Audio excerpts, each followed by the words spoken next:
Hi, Vanessa. Hi, Cara. How you doing? I am good. I'm excited to record this episode because it's very of the moment and very relevant It's a to fad. it's Au Courant.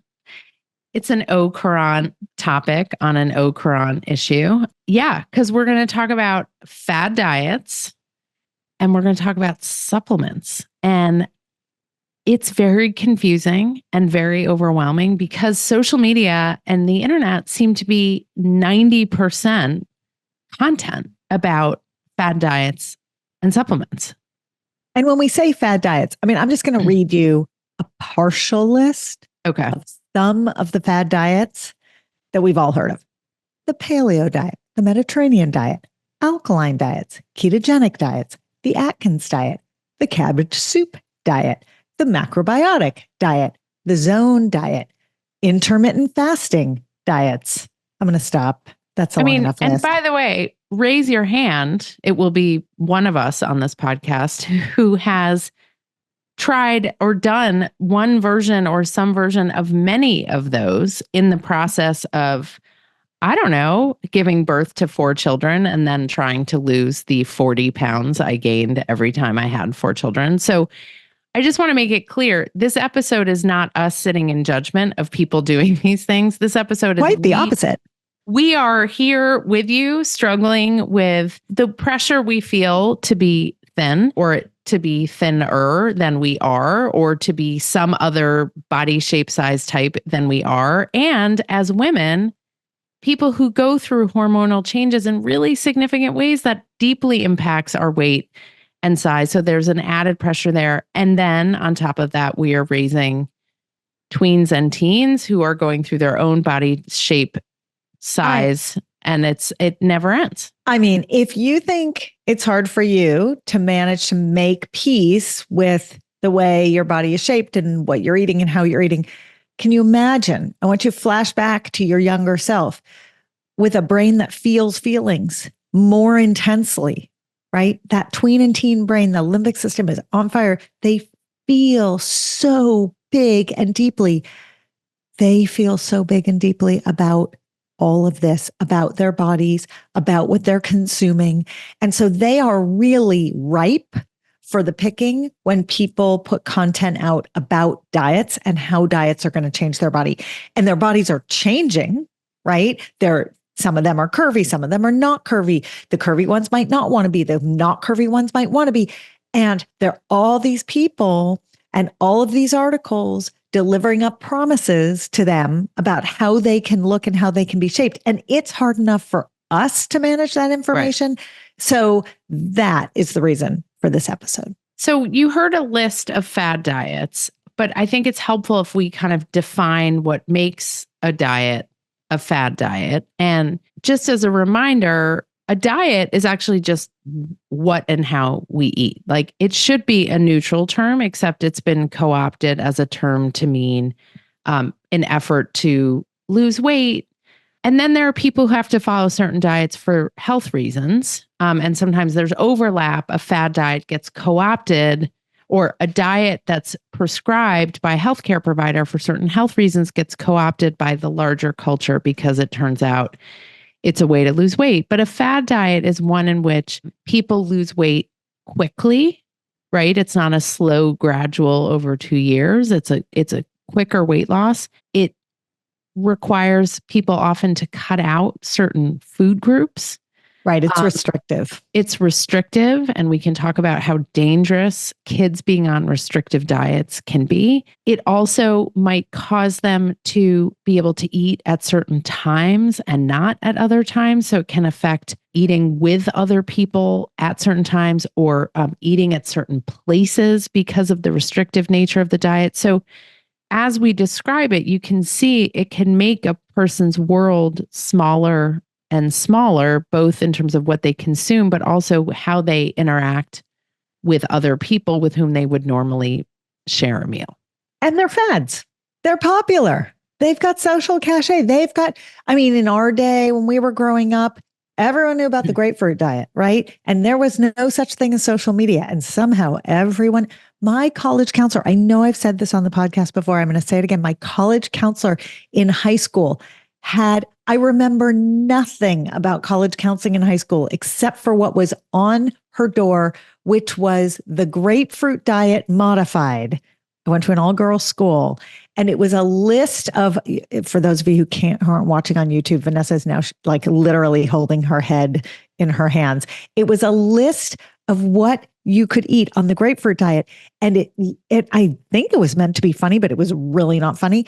And it started with you eat half a grapefruit in the morning. And then like you could go to McDonald's and eat a quarter pounder and drink a Coke so long as you ate some grapefruit to cancel it out. It was the most perverse. And this was a really nice person who was really well intended. But the fad diets are by definition, they're in the zeitgeist. People are talking about them. Everyone knows about it. It's almost like if you don't participate in certain circumstances, you're out of the social loop.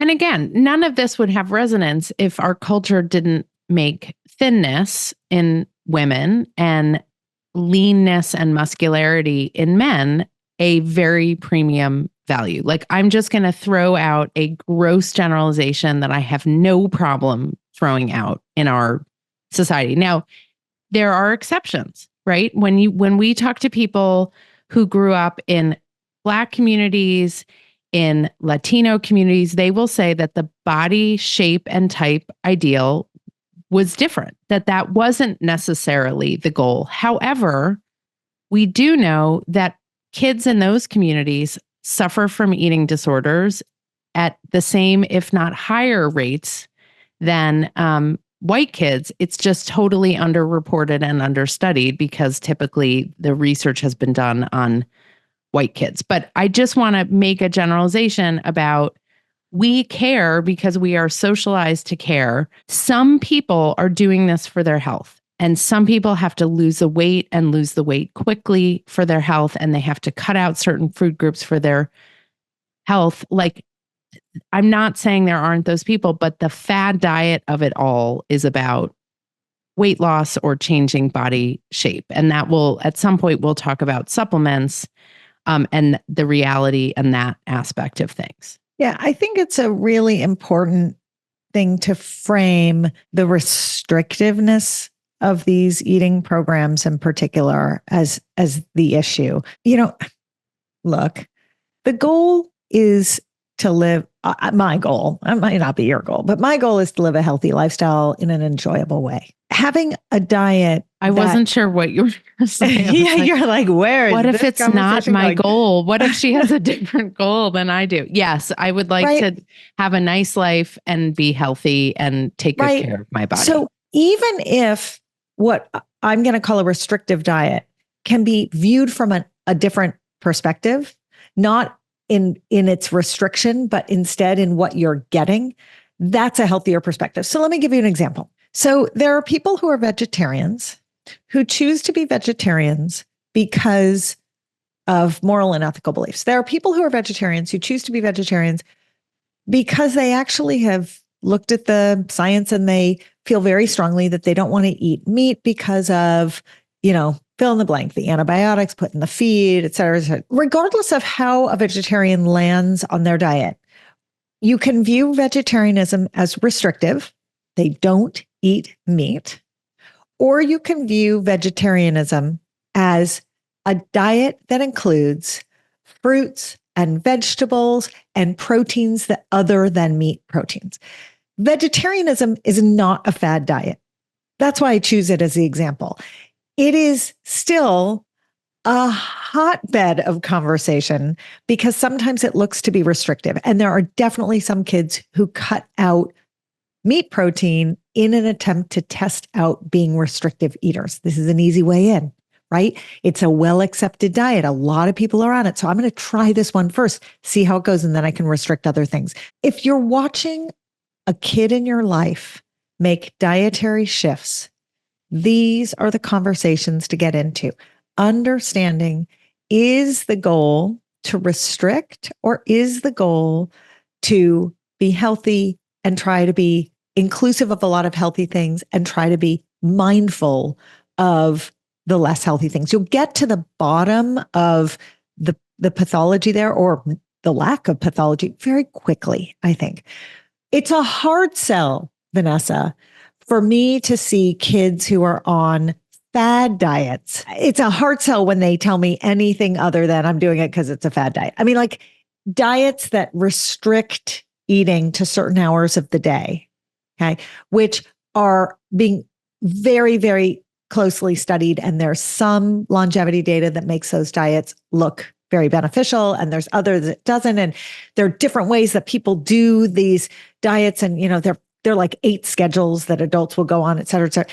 But I've yet to meet a kid whose nutritional needs are being met by, it's called intermittent fasting, by intermittent fasting. It just, in a growing body, it's not a diet that I've ever heard sort of advocated by anyone, by a pediatrician, by a gastroenterologist, by a endocrinologist. I've never heard a pediatric doctor say, yes, intermittent fasting in a young body is a good idea.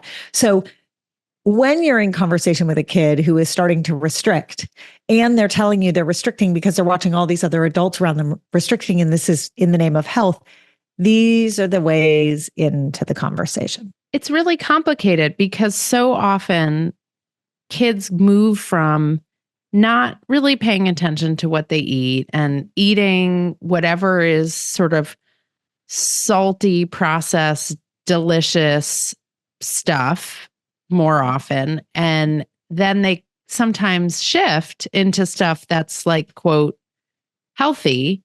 And so we get really excited because we're like, oh God, I've spent 12 or 13 years pushing the broccoli and they wouldn't touch the broccoli. And all they want are, the salt and vinegar potato chips, which are, of course, totally delicious. And like, who doesn't want salt and vinegar potato chips? But then they not only don't want the chips, but they also don't want the toast for breakfast. And they also don't want dessert on Saturday night. And, all of a sudden, if we're paying attention, we're noticing a trend that is a lot more restrictive than just, I'm not eating the salt and vinnies. So I think this is a moment, and it's hard because if you've been battling your kid all over the years over something and all of a sudden they shift their behavior towards what you've been trying to get them to do all those years. I don't want to say this, but I am going to say it. And then Kari, you can disagree with me. I'm almost like, get a little bit suspicious. And with eating, it's like, I don't mean suspicious like they've done something wrong, but suspicious like, this is interesting. I wonder what's happening here. I'm going to clock this. Now, if you've been asking your kid for 2 years to get off their phone an hour before bed, and all of a sudden they're handing in their phone happily 2 hours before bed and disappearing into their room, and you're like, what? That's another form of like getting curious and being suspicious. And I will leave that up to you. But with food, and we did this amazing episode with a young man who ended up that he had diabetes, but it was hard to tell because he was in this stage of getting healthy and cutting foods out and was losing weight because of that, but then was also losing weight because of other health stuff. So it's a really long-winded and convoluted way of just saying, pay attention, take note, don't get accusatory and freak out, but just be on it, and don't just be grateful that your kid is, quote, getting healthy. I love that. There's a slide deck that's available online from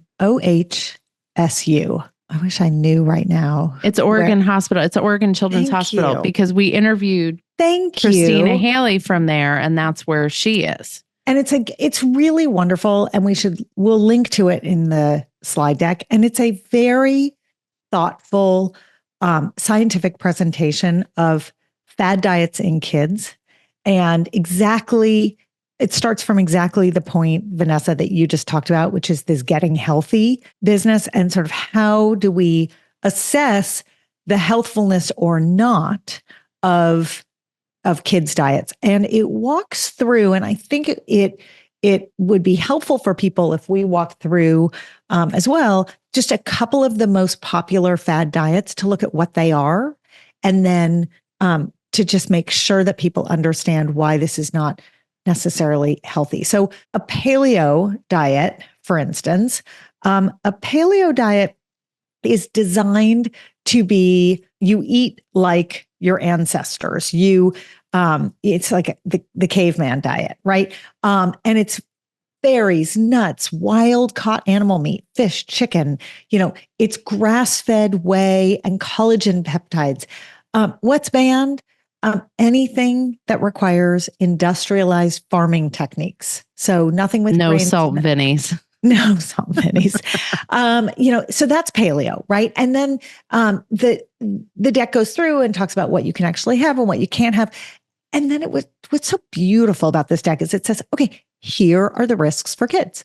So in the paleo diet, for instance, the risk is it's high fat and high protein, but it can be calorie deficient. Mm-hmm. And sometimes kids can't actually get enough calories. And between growth and just movement, they may not be nourishing themselves as well as they need to. And are there carbs in that diet? There are not enough grains. So that's a call out, which is not enough carbs for growth and development. And the third call out is no dairy means that vitamin D and calcium may be too low. Okay. So that's one good example of a diet. Another one is intermittent fasting, which we've talked about a little bit, but I just want to highlight it because this DEXA does such a nice job. So it's this intermittent fasting is fasting, then eating, then fasting, then eating. And there are all these different ways that people time this out. But the most popular one, the one you may have heard about the most, is the 16-8. You fast for 16 hours and you eat over the course of 8 hours. So first of all, there's no data in kids about intermittent diets. Second of all, generally speaking, they skip breakfast because they don't start the 8-hour clock until after breakfast in order to be able to get dinner in. And so there are clear connections between school performance and energy levels and skipping breakfast. And then usually, and this is so interesting, kids round out their dietary choices with their breakfast offerings, right? So they might get fruit in at breakfast when they might not get it in other times of the day. Calcium and iron-rich foods like fortified cereals, they'll get in at breakfast. So if you're missing that, you're missing those. So lots of really good information is available about why fad diets aren't great. These will not land with your obstinate tween or teen who is doubling down on doing the diet. So let's talk about them.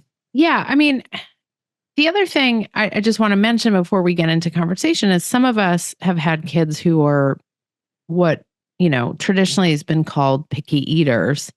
There are clinical terms now for that, but colloquially we call it that. And certainly grandparents and aunts and uncles, when they're sitting at the dinner table with them, call it that.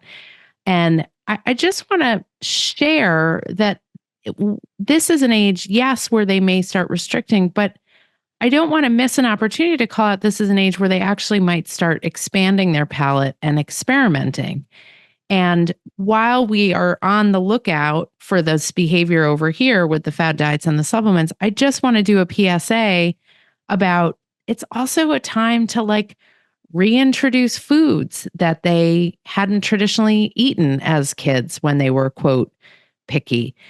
It's a time to offer new preparation of foods that your kid only ate prepared one specific kind of way, new marinades for proteins, new kinds of salads, different fruits. So it's a time of identity creation and it's a time of individuation. And that may mean they're going down this path that we're worried about, but it also means it's an opportunity for them to say, no, I'm this new person now. I am this person who does try new foods. I am this person who does eat in this kind of restaurant. So give those kids a chance to prove that they are expanding their palate and expanding their eating reality. And just like when they were little and we introduced foods a bunch of times before we sort of gave up for the next decade, this is that new entry point. And so begin to try to encourage them to try some new foods in contrast to this other side of the conversation.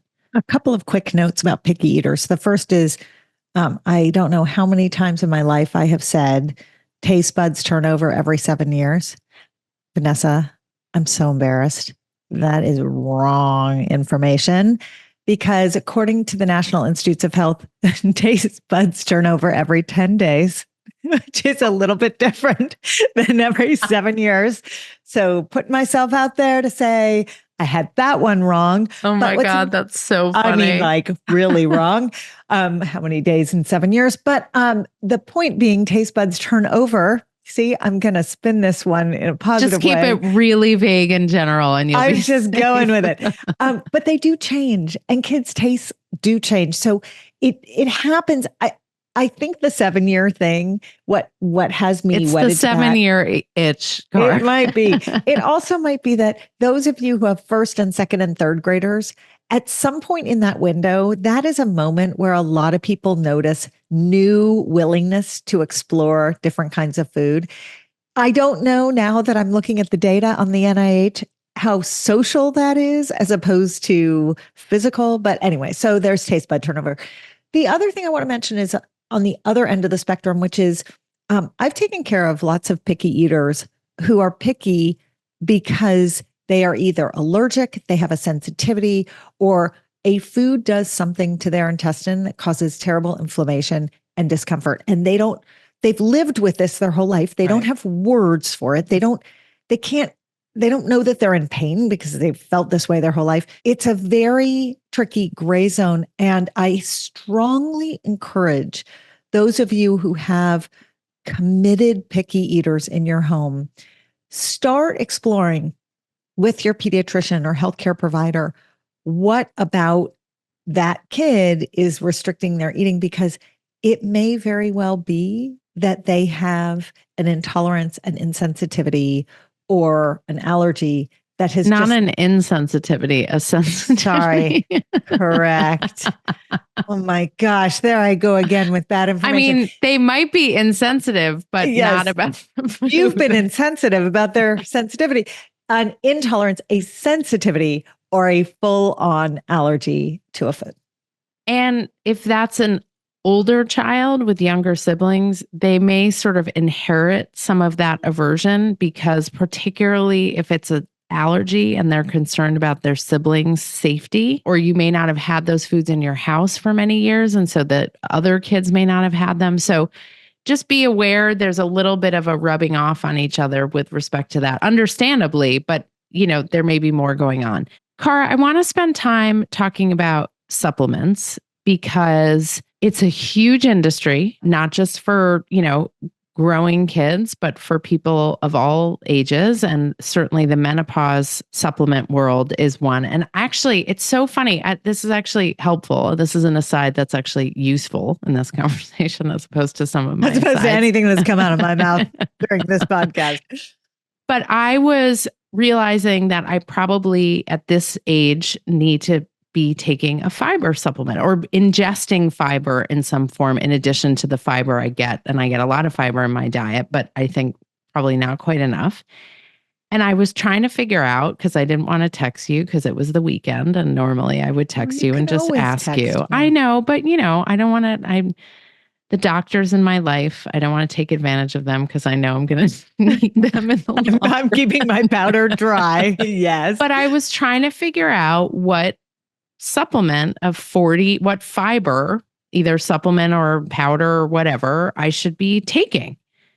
And I could not figure out, based on an internet search, what I should be taking, because there's so many ads. There's so many things to consider.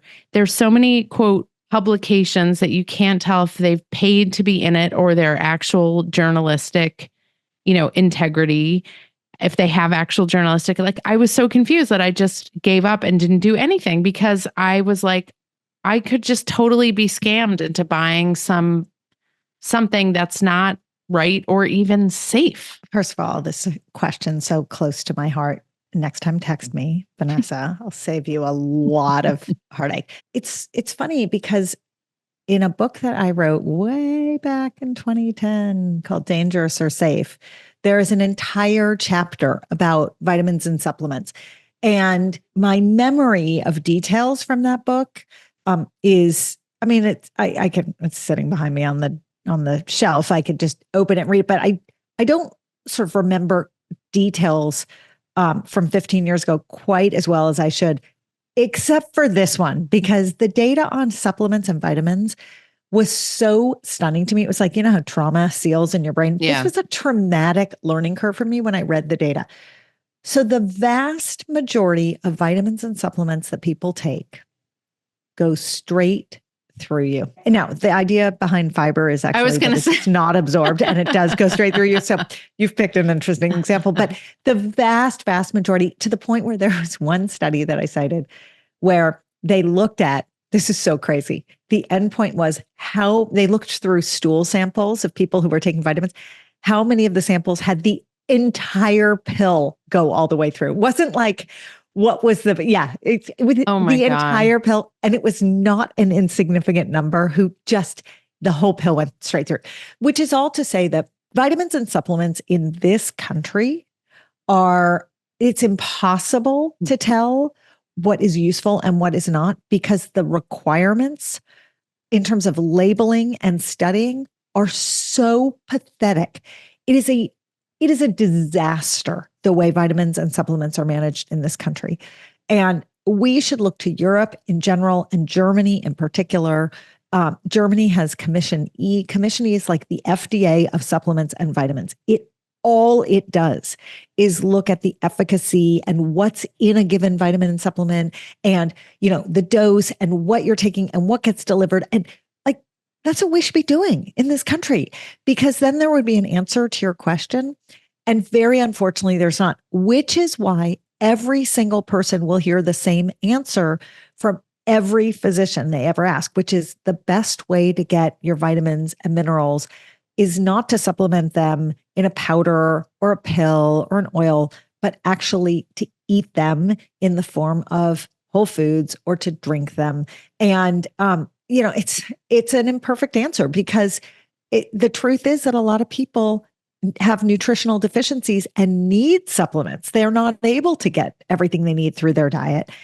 But we do not have a system in this country that prioritizes the efficacy of vitamin and mineral supplementation. So I will get off my soapbox now, but it chafes me beyond that there is not a transparent system where you can get that answer, because you deserve the answer. I deserve to know, should I be taking psyllium husk or whatever the hell it's called or not? And then the minute it said it turns to gel and water, I was like, that's it. I'm out. I'm waiting till Monday to ask Cara this question. So the reason we're talking about supplements in the context of tweens and teens is because there's an entire industry on social media that is pushing kids, selling kids supplements. Many of the folks pushing it have no background in understanding, no medical background, no nutritional background, none of it, and are pushing things for kids to take, or they're selling things that, as Cara said, are unregulated and either might be anywhere from ineffective to downright unsafe. And part of the issue is that boys in particular, and we've talked about this on other episodes, are feeling incredible pressure to get bigger, to become more muscular. And just like with fad diets, they see supplements as a quick, effective way to get there. Can we spend a minute talking about creatine? Yeah, we can. In fact, I would like to spend this minute saying, you'll see why we're going to do a whole episode on creatine. We have to. This is the supplement of the moment. This is the supplement that, if you haven't been in conversation with the tweens and teens in your life about supplements, start by asking them about creatine and what they know and what they've heard. So, to ask me, what do you want to know? Well, I want to know if it's safe, because I had dinner with someone recently who told me that at a boys' school, all the boys were being told by the school nutritionist to take creatine. Yeah.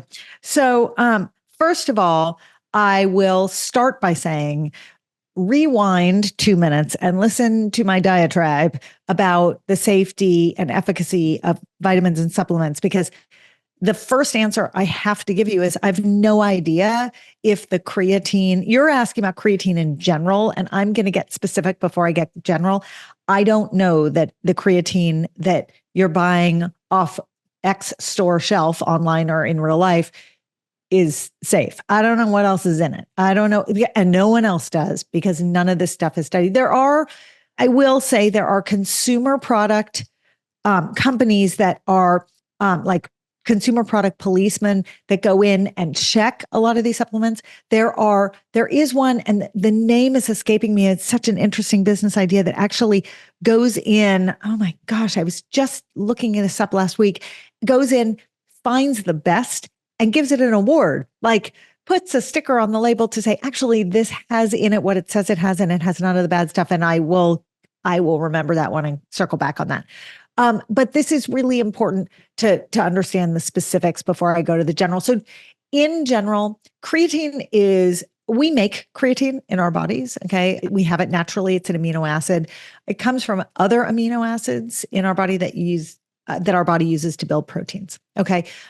Creatine is in our muscles. In the muscles, it tends to be in the form called phosphocreatine or creatine phosphate.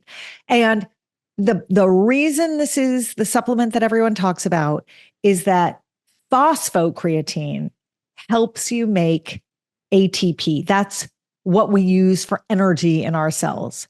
So creatine, right, supplies the energy to your muscles to do what they do when you're working out, right? And there's also creatine in your brain. There's creatine in other parts of your body. But this is why you hear about it all the time. And I'm going to leave us hanging on this topic and just say there is not a straight answer as to whether it's dangerous or safe for kids. There is actually not yet a ton of data looking at even for adults, because it all depends on the source, right? And we got it gets very messy when we don't have any pure, sources out there that are properly regulated by FDA and the like. But it's really important for us to get into deep conversation, because there are benefits to creatine. And I don't want to just dismiss it. I actually don't think we should be. This is not steroids. This is a very, very different, very sophisticated conversation that we will have on a different podcast. But you can get creatine in your diet. You can get it through meat. You can get it through fish, shellfish, dairy products. So with supplements, the first thing is, if your kid asks you to buy them a supplement because they've seen it on TikTok, the first place you want to go is to your healthcare provider and find out, is it safe? Do they recommend it for your particular kid? And what brand has in it what it says it has in it? But beyond that, if your kid is asking for supplements, you want to dig deeper and find out, why are they asking for supplements? What are they thinking about? Also, you might want to sit shoulder to shoulder and look at what they're watching on TikTok and how much time they're spending on TikTok, right? Kids don't get the idea out of thin air. They're influenced by their friends, by what they watch and by what they see. And you may be worried about a kid or trying to support a kid, but that does not mean run out and go buy them some unregulated substance. It means talk to your healthcare provider, get more information, and get curious about what your kid is up to.